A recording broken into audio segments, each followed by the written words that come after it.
Oh boy, this story is taking us on a journey. We pick up where we left off. The guy whisks her away in his fancy car to his fancy house, where the staff are eager to serve this random human woman. This makes sense though, because we discover that she is the special. We see the further dissolution of the heroine's family unit and one final act of cruelty, for now, I'm sure, from the heroine's sister. We get a better sense of the bride thing. Still no human husbands, and it seems that lady demons get to play an eternal other woman role, which very much so sucks for them. We get to know the male lead a little better. The main guy was a cold, doesn't believe in love sort before he sees Yuzu. He had a fiancée that he callously discards the minute he meets his special.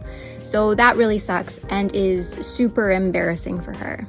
Same with all of the lady demons actually. Like, it really sucks. As far as we know, there are no special soul bonds for like the lady demons with human men, or even other lady demons, or even between male demons and lady demons. As far as we know, only the guy demons and the human ladies get to have that special connection. So they get to just live in constant fear that one day they'll be up and dumped for some random human lady that their husband meets, which sucks. And how human men figure into this, we still don't know.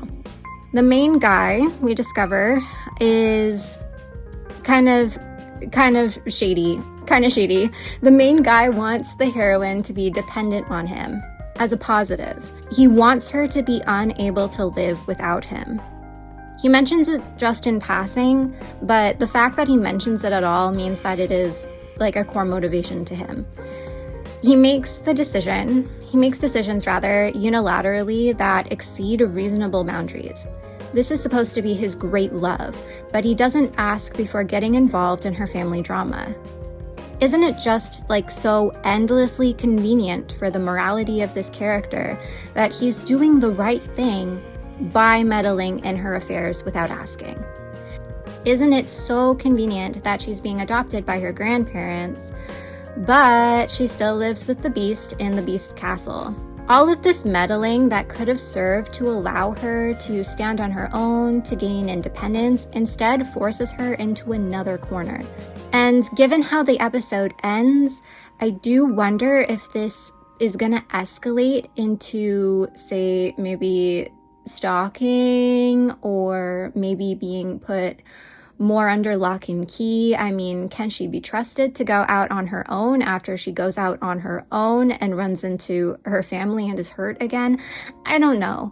I'm just like projecting into the future right now, but it does leave me with concerns. We learn more about the whole bride thing, and it's a weird procreation love magic kind of situation. It is a sort of soul bond, which makes more sense. But that said, I'm still not really convinced that this main guy believes that it's love, per se. A bond, an important bond for sure, that's gonna make him have really powerful children, yeah. But is it love? Does he see it that way? Given his behavior, we have some questions. The universe bends around the idea that our heroine Yuzu is the special. The bride system being looked down on by her family, only for her status to suddenly elevate above them the minute she gets spotted by the right guy. The guy in question being just so much greater in status than even her sister's demon boyfriend, who's supposed to be pretty fancy too. Like, that in and of itself could have been an area for storytelling, for tension, for drama if they were, say, more like equals, but that's not the case here. The main guy, he's not gonna have to like really fight for his love in any sort of dangerous head-on-head kind of a way. It's he's just the biggest, baddest guy in town thus far. I'm sure more demons will be revealed that'll be even bigger and badder than him, but he is the guy. And even her friend's demon boyfriend is lesser than this guy. And it's just like, damn. damn. Damn, she is the special. But, yeah, beyond being like this guy's girlfriend, who is she? I want to see who this girl is outside of being a victim. What does she like to do outside of the stereotypical feminine domesticity that's kind of foisted upon her? What does she do outside of work? Does she love fashion, music, sports? Does she watch TV? Who is she? People who have experienced trauma are so much more than their trauma. And it's discouraging so far to see a narrative where our heroine has no dream or enjoyment outside of being a future mama. Also, where is her fear? Why is she so ready to believe that she's safe with this guy? I can only speak for myself, but my own trauma has left me less than willing to trust others. Even if I was somehow, like her, the special, not even once as she's whisked away, does she ask herself, am I being trafficked right now? And not even in a, well, it's okay if I'm being trafficked because this is the happiest I've ever been kind of way. Like, sound off in the comments if that whole scenario would have, like, sent you, right? Because the whole scenario, like, is so scary to me. Things thus far are working out very, very well for our heroine. Even the things that happen to her that are bad are good because she gets to be comforted and reminded that she's the special and he's gonna dote on her more and all of the rest of it. Like, I just so badly want to see her overcome things on her own, through her own powers and her own skills, and not just be saved by her grandparents or this special rich guy. The series is still not interested in interrogating themes of class. It should be interested because the ground is fertile for that exploration, but it just isn't. This series is still, very much so, a rich CEO yandere / YN wish fulfillment story.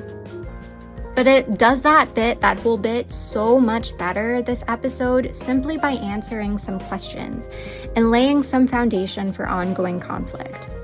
I am begging this story not to place the sister's boyfriend in a pining position after the heroine. The heroine does not need to be more special. She needs to get stronger on her own, preferably a little bit away from this guy. I am interested in seeing how their relationship develops. I am interested in hopefully maybe exploring some of the dark corners of this main guy's character. I am interested in seeing maybe him really learning, how to love and all of the rest of that. Like, I'm interested in seeing that unfold still.